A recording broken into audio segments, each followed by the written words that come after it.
Did you know that 1975 was the year disco truly exploded, changing music forever? Many people think the Saturday Night Fever era defined disco, but they're missing the foundation that started it all. In the next few minutes, I'm going to reveal 10 groundbreaking tracks from 1975 that literally rewrote the rules of dance music. Without these songs, disco as we know it wouldn't exist. And when you hear the third one, you'll understand exactly why. Before we move on, I'd like to ask you a small favor. If you appreciate this content, please take a second to like this video and subscribe to the channel. Over 98% of you watch the videos without subscribing. It costs you nothing, but it makes a huge difference to us. So, did you click the subscribe button? Great, thank you so much. Now, back to the video. The track that started a dance revolution. Have you ever seen an entire nation suddenly learn the same dance steps all at once? That's exactly what happened when Van McCoy released The Hustle in May 1975. Before this track, disco dancing had no real identity. After it, everyone from kids to grandparents were sidestepping across dance floors everywhere. What made The Hustle so revolutionary wasn't just its catchy melody. The song combined orchestral elements with a steady drum beat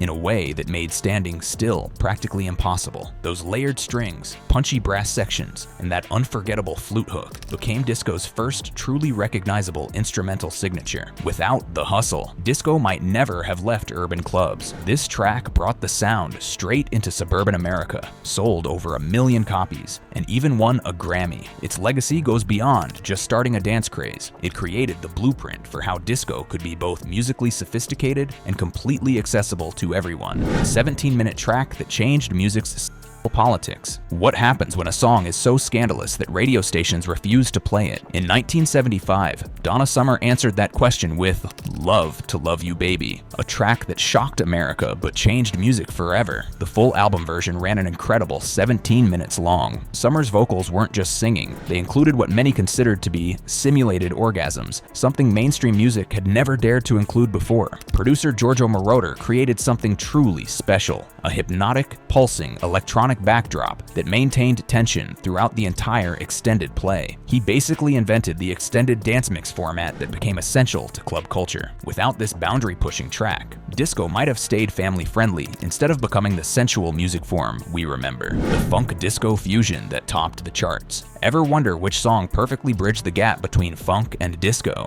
KC and the Sunshine Band's Get Down Tonight was that magical crossover from early 1975 that changed everything. What's really cool is how the song hits you with that infectious chorus right away, instead of the slow build common in other disco tracks. Most people don't know that the signature high-pitched guitar solo was actually recorded at half speed, then sped up during production. By reaching #1 on both pop and R&B charts, Get Down Tonight proved disco could appeal to everyone, helping transform it from underground sound to mainstream phenomenon. The medical prescription for disco fever. You know who proved disco didn't need big-name stars to create hits? Carol Douglas with Doctor's Orders. This relatively unknown singer created one of disco's perfect early anthems that still sounds fresh today. What made this track stand out was this cool trick. It has a false ending that suddenly erupts back into the chorus. This moment drove dancers wild in clubs across America. The song actually started as a UK pop track before disco producers transformed it into dance floor gold. Doctor's Orders established techniques that defined disco, those dramatic string swells, syncopated hi-hats, and strategic moments of silence that built tension on the dance floor. The instrumental that exploded the genre. What happens when you strip disco down to its raw essentials? Bazooka's Dynamite showed that vocals weren't necessary to create a disco hit. The groove alone could carry an entire song. This instrumental track took a revolutionary minimalist approach, focusing entirely on the rhythm section and horn arrangements without any vocals to distract from the pure dance elements. The song used congas, bongos, and other Latin percussion to create layers of interlocking beats that kept dancers moving. Dynamite proved disco was a producer's medium. The musicians weren't the stars, but the overall sound took center stage. The song's structure, with its dramatic breaks and build-ups, showed how instrumental disco could keep interest without lyrics. The follow-up that cemented a formula. Can lightning strike twice in the music world? KC and the Sunshine Band proved it could, with That's the Way, I Like It.